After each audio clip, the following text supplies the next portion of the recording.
This is the White Coat Investor Podcast, where we help those who wear the white coat get a fair shake on Wall Street. We've been helping doctors and other high-income professionals stop doing dumb things with their money since 2011.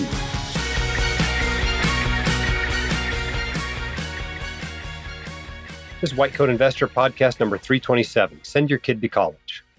Today's episode is brought to us by SoFi, the folks who help you get your money right. They've got exclusive rates and offers to help medical professionals like you when it comes to refinancing your student loans. That could end up saving you thousands of dollars. Still in residency? SoFi offers competitive rates and the ability to whittle down your payments to just $100 a month while you're still in residency. Already out of residency? SoFi's got you covered there too, with great rates that can help you save money and get on the road to financial freedom. Check out their payment plans and interest rates at SoFi.com/whitecoatinvestor. SoFi Student Loans are originated by SoFi Bank, N.A., member FDIC. Additional terms and conditions may apply. NMLS 696891. Very timely ad, actually. You know, at the end of this month, federal student loans payments restart and interest starts accruing again. So a lot of you that have put on off refinancing for a few years, now's the time. See if you can save some money there. Also, as we learned in a recent interview we had with Dr. McLaughlin, you know, if you're coming out of an IMG school with private student loans at 11%, yeah, SoFi is going to beat that. Right? You might save 5, 6, 7% on your student loans. That's a no-brainer. So if you're in that situation, get those suckers refinanced as soon as you can. All right. Well, it's the middle of summer. Actually, we're getting toward the end of summer by the time you listen to this. It's the middle of summer while I'm recording it. While you're listening to it, I'm probably off climbing in the Tetons with my son. It's his turn to go climb the Grand. So, but you know, summer's tough. Kids are out of school.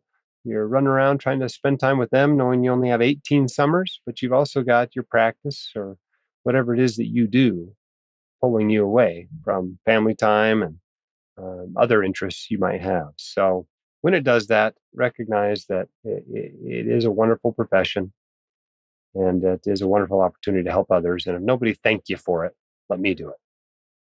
Thank you for what you do.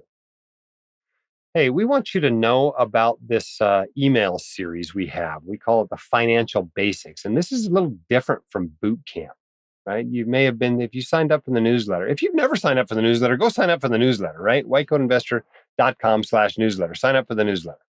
When you do that, you get what we call Financial Boot Camp, which is 12 weekly emails that helps you to, you know, get your finances up to speed, to catch up to all the other white coat investors. This is all totally free. You can unsubscribe anytime you want. They're just emails, okay? It's not anybody trying to knock on your door and bring you a fruitcake. It's just emails. But we have this other thing, which we think is really cool, which has been put together by a bunch of our staff members using a lot of my writing and the writing of others. We call it WCI 101 Financial Basics, okay? And it lasts longer than the 12 weeks. Basically, every 4 days, you get a short email that helps you understand the basics of financing. You know, we get lots of feedback on our surveys that says, hey, you know, this is all over my head. I don't get it. Can you dumb it down for me? This is the dumbed down version. Okay. If there's like, we're talking about stuff on the podcast and you have no idea what we're talking about, you need to sign up for this email series. It's going to take you 30 seconds or a minute or 2 minutes to read each of these, whatever. And after a few months of reading these, you're going to get finance. It's not that complicated. It's way easier in whatever you do day to day. All right. So sign up for these, whitecoatinvestor.com/basics. That's it. Okay. Yes, you can unsubscribe anytime. Yes, it's totally free. We do this for you because we love you. We think you're awesome. And we're here to serve you. Yes, we have a business. Yes, we're trying to make money. Yes, we have to make payroll. But you know what? I'm not sitting in this chair because I need to make payroll. I'm sitting in this chair because I care about you. I care about your finances. I care about your financial freedom. I care about what you can do better in your life when your financial ducks are in a row. And you can be a better doctor. You can be a better parent. You can be a better partner. Okay. So let's get into it. Let's talk about your questions today. This is the White Coat Investor Podcast. It's driven by you, what you guys want to talk about. Okay. If we're not talking about the subjects you want to cover, you need to be leaving questions on the SpeakPipe, whitecoatinvestor.com/SpeakPipe, or emailing them in to editor@whitecoatinvestor.com. And we talk about what you want to talk about. So apparently what people want to talk about today is saving for college. So let's get Brian on the line and take this first question. Hi, Jim. This is Brian from the Northeast. My question is about 529 accounts. We currently have one child with a second on the way. We have a 529 account for child number 1. My question is, should we create a second 529 account for child number 2, or would it be more efficient to just have the one 529 account and then change beneficiaries to child number 2 when it comes time to pay for her college? It seems like just having one account will minimize the risk of unused funds and therefore be more efficient. Any downside to just having the one account and changing beneficiaries?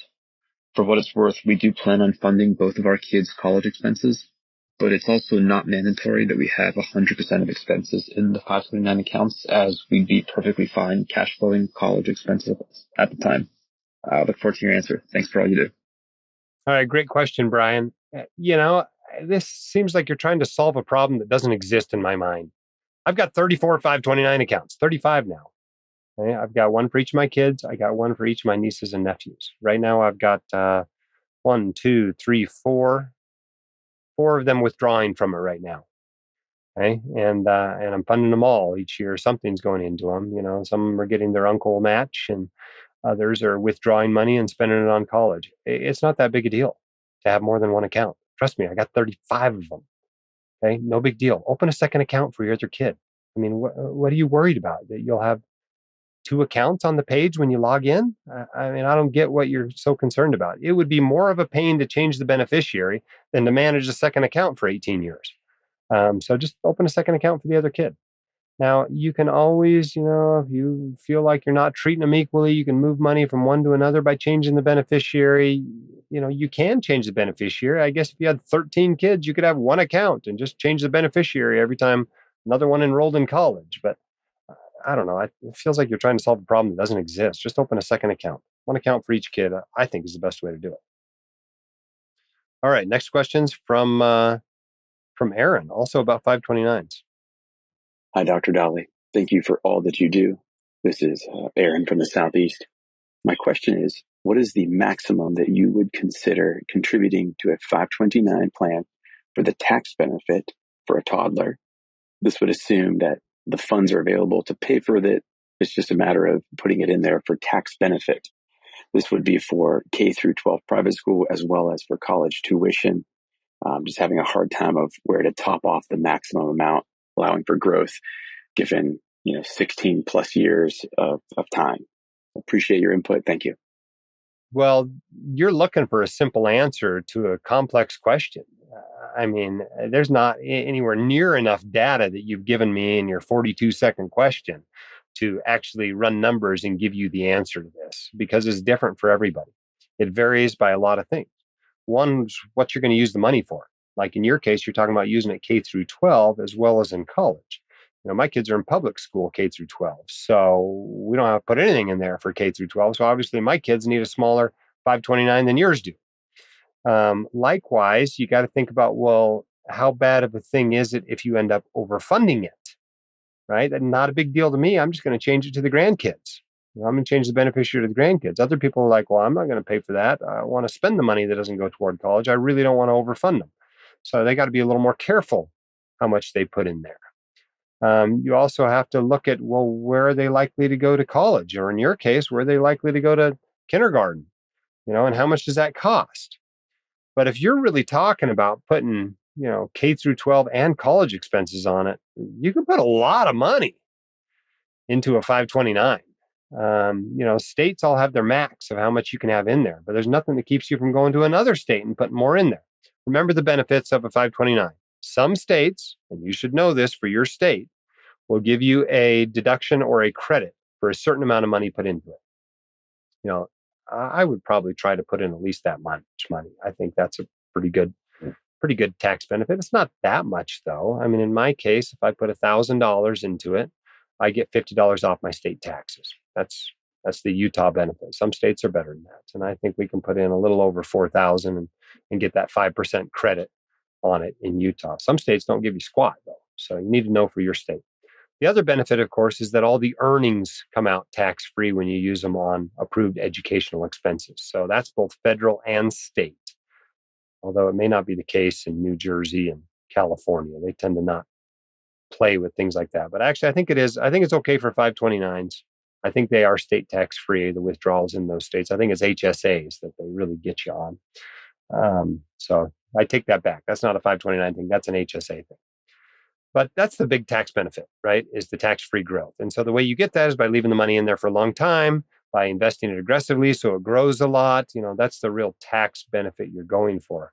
And obviously, there's no limit on that, right? I mean, if you put money in there now and your kid doesn't use it and you change the beneficiary to your grandkid or a great grandkid, right now you've got 80 years of tax protected growth. And that's a huge benefit. So why not have more instead of less? So there's really no cap on it in that respect. But I think what you're really asking is how much should I save for college? How much should I put in the 529? And here's my recommendation. Number one, make sure retirement's done first. Okay. Your kid can get a loan for school. They can go to a cheaper school. They can work their way through school. You can help them with your current cash flow in school. None of that works very well in retirement. You can help your kids best from a position of strength. Make sure they're not going to have to assist you first. After that, start considering the likely expenses. Where are they likely to go to school? Right? Are they likely to go to, Georgia Tech? Are they likely to go to, BYU? Are they likely to try to go to someplace really expensive? Is your alma mater $60,000 a year? Well, you're going to need more in there.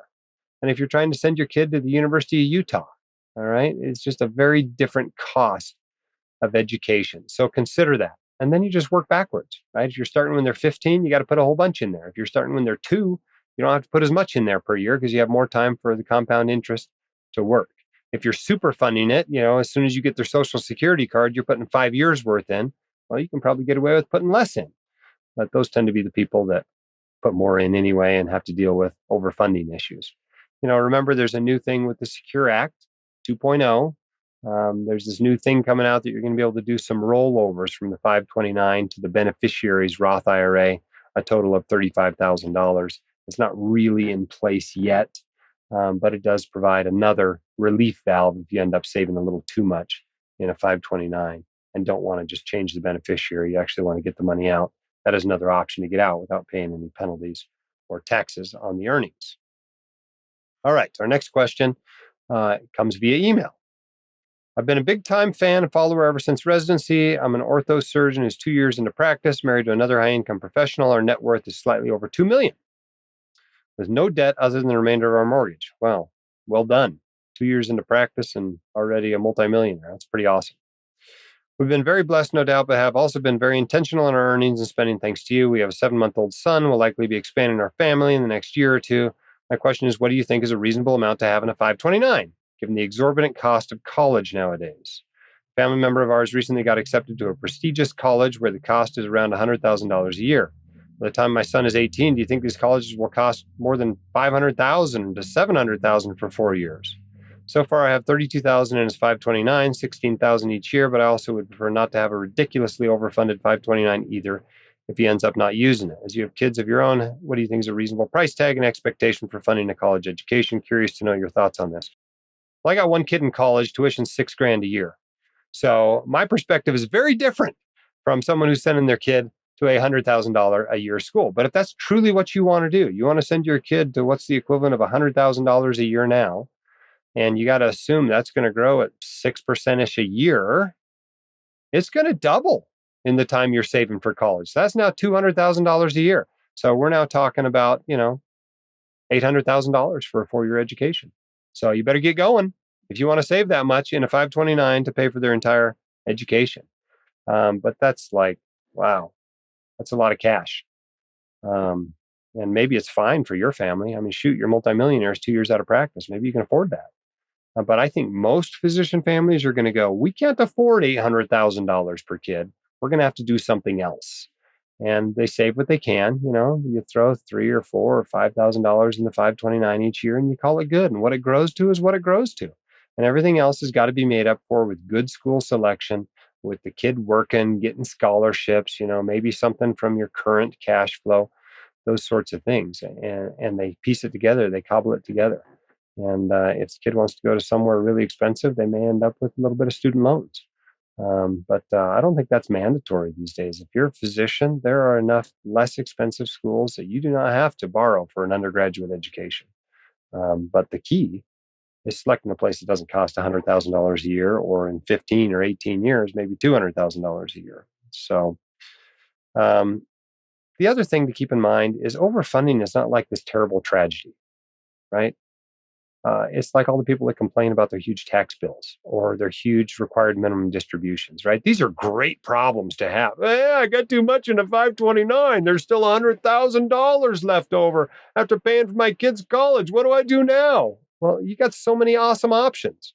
Right? I just mentioned the 529 to Roth IRA option for 35,000 of it. You can change the beneficiary to their kids or to another sibling, niece, nephew, whatever. You can pull the money out and spend it on a boat. Yes, you'll have to pay taxes on the earnings. Yes, you'll have to pay that 10% penalty, but it's not like the money's gone, right? You benefited from some tax protected growth for many years, and that helps offset some of that penalty and those taxes. So it's not like this terrible thing. It's like these people that are worried that they're going to get prorated because they got made $5 in their traditional IRA before converting it to a Roth IRA. Oh no, now I'm getting prorated. Okay, well now you owe $1 in tax.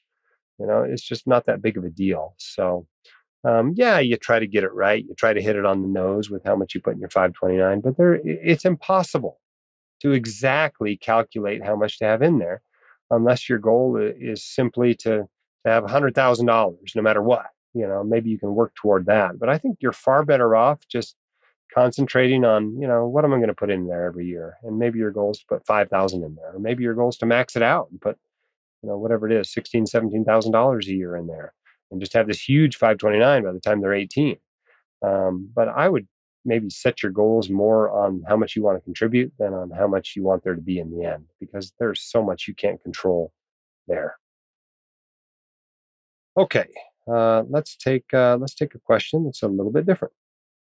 Hi, Dr. Daly. Thanks for all you do. Me and my husband are pharmacists. We have a 1-year-old and a 2.5-year-old. These past few years, we've been contributing to the max limit on 401k, Roth IRA, and HSA accounts. We also contribute to each of their 529 plans and a little to our taxable account. I'm planning to cut some hours at work to spend more time with the kids. So I was wondering if I have to choose from one of these buckets to cut down from, if you would recommend cutting down from the taxable and 529 first or from one of the retirement accounts. Our retirement accounts currently make up about 65% of net worth, not including our house, with 401k being the biggest bucket with 50% of our net worth. Any advice would be greatly appreciated. Thanks again for all you do. Well, this is an easy question in some ways and a hard question in other ways. The easy answer is almost always you want to be maxing out retirement accounts before you invest in taxable. That's even if you plan on retiring early. And the only reason not to is if you have some investment with a super high expected return available to you in a taxable account that is not available to you in your retirement accounts. If you want to start some short-term rental business, or you want to invest money into, some new crypto asset or something, then maybe you have to, do that in a taxable account. But for the most part, you max out the retirement accounts before you invest for retirement in a taxable account. Now, the harder part of the question is your goals, how much you're putting toward retirement, how much you're putting toward college. These are two separate goals. And for example, let's say your plan was to put $50,000 toward retirement each year. And let's say you could only put $45,000 in your retirement accounts. Well, if the goal is 50, you need to put $5,000 into your taxable account before you move on to a less important goal, which is saving for college. On the other hand, let's say you can put $60,000 into retirement accounts each year, and your goal is to save $50,000 for retirement. Well, when you get $50,000 into those retirement accounts, you stop and you move on to the next goal, even if the account's not maxed out. Yes, you're giving up a tax break there, but don't let taxes drive the investment vehicle, right? Don't let the tax tail wag the investment dog, right? You set your goals, work toward your goals. Okay? That's what should be driving this whole process. And so that's what I would turn the question around to you and say, well, which goal are you, do you want to cut back on? You might be saving more than you need to for your goals right now, which makes it easy. Cut back on both of them maybe. But if you realize that one of these goals has to give because you don't have enough now to reach both of those goals and do this thing that's more important to you, which is to be home with them, then you've got to decide which goal is more important. And in general, that's a retirement goal, not the college savings goal. But I'll bet if you look at the numbers carefully, you'll realize that you'll probably still have enough saved to reach your goals. and make it easy to decide which one of those two to cut back on. Probably going to be that taxable account, I'm going to guess. All right. Let's talk about the Daddy Match Roth IRA. Hi, Dr. Dolly. This is Terry from Illinois. My question is about the Daddy Match Roth IRA. I would like some information about the nuts and bolts of opening one of these. If my child earns income on a W-2 this year, I assume I should open a Roth IRA next year at Vanguard before April 15th and use my money to open it. I would fund it using the amount she earned on her W-2 from this year. She would keep and use the actual money she earned. Does this sound correct? Thank you. I appreciate you. All right, great question. First of all, don't call up Vanguard and ask for a Daddy Match Roth IRA. They're not going to have any idea what you're talking about. All right, these are custodial Roth IRAs is what they are, right? And here's the rule for a retirement account. You must have earned income to contribute to a retirement account. But if your kid has earned income, they can contribute to a retirement account like a Roth IRA. They contribute the money they earned into the Roth IRA. If anybody asks, if Vanguard asks, if the IRS asks, that's their money going in the Roth IRA. The money they made working, their earned income went in the Roth IRA. Now, if you happen to want to give them the equivalent amount of money out of your pocket, that is allowed up to $17,000 per year without any gift taxes being filed or anything like that. And they can spend your money while their money goes into the Roth IRA. Hope that's clear. Is it the same in the end? Yes, money is fungible. But technically, that's what's happened. The earned income is going into the Roth IRA. All right, another question via email. I am the custodian for my minor son's UTMA and Roth IRA accounts. How do I set up beneficiaries in the event that I or my son pass away? For the UTMA, I'm able to list a custodian successor, which will be my spouse. Great. For the Roth IRA, I was told that you cannot list a custodian successor. I plan to list his father as the first beneficiary and our trust as a secondary beneficiary like I would for any of my own retirement accounts. Is this correct? Sure, that's fine. That's a reasonable beneficiary designation. I can tell you what mine is for my kids' Roth IRAs. Number one is their spouse to whom they're married at the time of their death. Obviously, none of them are married, so none of it's going to go there. And secondly, is the trust. So those are our beneficiaries. Then I don't have to remember to change it when they get married. But you can set your beneficiaries however you like. There isn't a correct beneficiary. You just got to ask yourself, where do you want the money to go if they're going somewhere? But in general, if they're still a minor, there's still going to be a custodian. And so that can be set up after death. That's not a big deal. It's not like somebody's going to run off with the money because you haven't specified that. The money is theirs. It has to be used for their benefit. It'll be pretty easy to sort out who the custodian is in the event of death.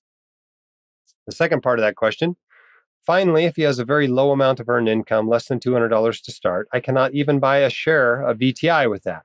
And a 2070 target date retirement fund would require at least $1,000. Is there anything I can invest in for him with such a small amount in a Roth? Well, yeah, you can buy a share of a stock, or you can find a different ETF with a lower share value if you wanted to. But if we're really talking about $200, forget it. All right, it's $200. It's not going to move the needle. Right? You can buy it in a UTMA if you want, or just give them the $200 and put it in a savings account. It's $200, right? If that's really all we're talking about, I would not bother with this hassle. This hassle will not be worth the earnings on $200, I assure you. Maybe you could go buy a share of McDonald's stock or something. Let's see what McDonald's is. McDonald's is trading today. Nope, that's almost $300. You can't buy McDonald's. Maybe Disney stock. Can you buy Disney stock? Disney stock, it's $89.53 today. So you could buy 2 shares of Disney, and every time they watch a Disney movie, you can tell them they own it. All right. Another question on UTMAs. Good morning, Dr. Dolly, and thank you for taking my questions. My first question is regarding UTMAs. When this money is spent on their behalf for cars or camps during their teenage years, how is this taxed, assuming that they have no real income? My second question is, I understand that the rest of the UTMA will get handed over to my children when they turn of age in Texas, and that they could realistically spend this money on anything. I feel a strategy to help mitigate some of the risk for inappropriate spending would be to continue to earmark funds for them in my own brokerage account. And when they come up with a good need for this money, say a down payment on a house or a wedding, then I can transfer appreciated funds from my account to them. Thus, I avoid the taxes of those appreciated shares, and they will get to take that money out at their tax bracket, which will almost certainly be less than mine at that time.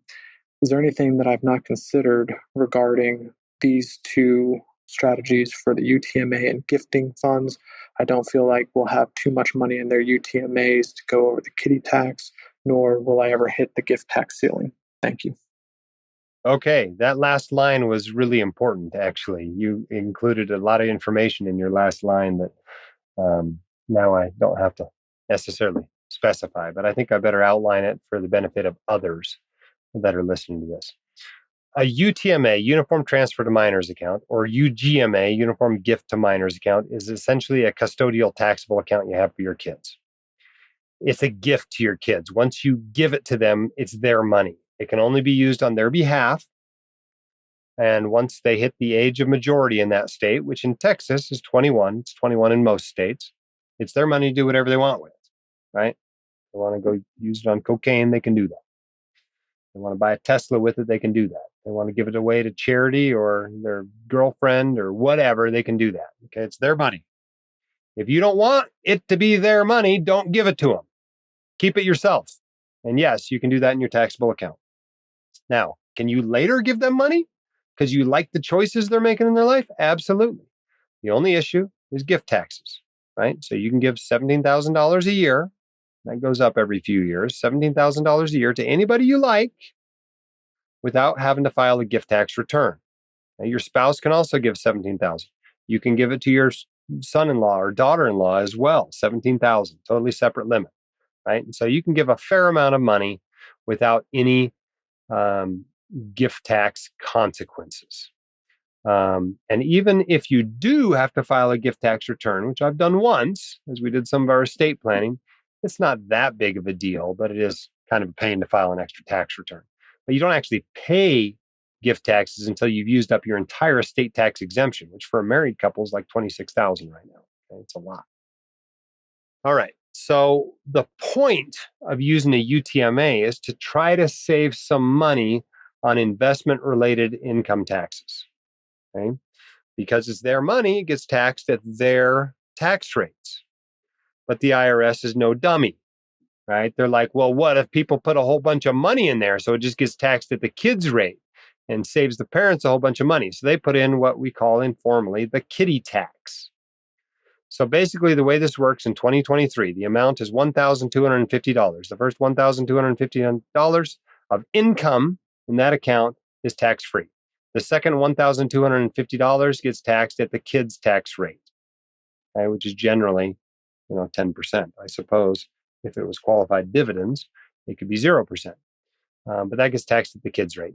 After that, it gets taxed at the parents' rate, not the custodian's rate, as I learned recently, at the parents' tax rate. So that keeps you from putting too much in there. If you invest it very tax efficiently, you could probably have up to about $100,000 in the UGMA without having to pay kiddie tax on it. Kiddie tax is what the parent pays at their tax rate, not what the kid's paying, despite its name. All right. You also mentioned at the beginning, how would this work if you use the money for them to get a mountain bike, when they're 16 or something? Well, that would generate some capital gains. And those capital gains, up to $1,250 per year, or up to $2,500 per year, would be taxed at 0% or at the kid's rate. After that, it'd get taxed at your capital gains rate. So that's how it would work. But you could choose to sell, just like any taxable account, you could choose to sell, the least appreciated shares, the highest basis shares. And you would do that to try to maintain tax efficiency. So no big deal if you want to use it before 18 or 21 or whatever. It just has to be used for their benefit. You can't use it to pay your rent. All right, quote of the day today comes from Stephen Covey. Said, the key is not to prioritize what's on your schedule, but to schedule your priorities. Good advice there. All right, let's take a question from Luke. also related to kids and kid savings accounts. Hi, Jim. This is Luke, a physician spouse from Northern California. My wife and I recently had our first child. We have opened and begun funding their 529. However, for flexible spending for our child's future, I have heard an alternative to the UTMA, UGMA 20s fund you chose for your children. The idea is to instead open a brokerage account in my own name with my child listed as a beneficiary. This account could serve as the source for gifts to the child during their 20s and 30s. This option also preserves flexibility should we, the parents, need funds for an alternative goal, or should our future 18-year-old prove to be a poor steward of financial resources. We currently do not have a brokerage account as we can meet our retirement savings goals entirely in tax-protected accounts. Would you still opt for the UTMA, UGMA, given the tax efficiency of this strategy? Thank you for your thoughts. As I said earlier, if you do not want them to have the money, do not put it in a UTMA, UGMA, because it will eventually be their money. Now, there is one benefit you might not have thought about of giving them money at that age. You get to see what they do with it. And that could determine, what you do with later inheritances, etc. The amount of money our kids are getting in their 20s fund, this inheritance, is a tiny fraction of what they are currently scheduled to get later at 40, 50, and 60. And so if it turns out they suck at money, we're going to learn on a relatively small percentage of the money in their 20s. And so there is that benefit. Keep that in mind. But you don't have to do that. You can keep it in your account. And you can just dole it out as you see fit. Don't forget how the taxes work on that, right? When you give something away, the kid gets your basis. It's not like when you die and they get it and they get a reset basis, they get your basis. So that's not necessarily a bad thing because they might be in a lower tax bracket.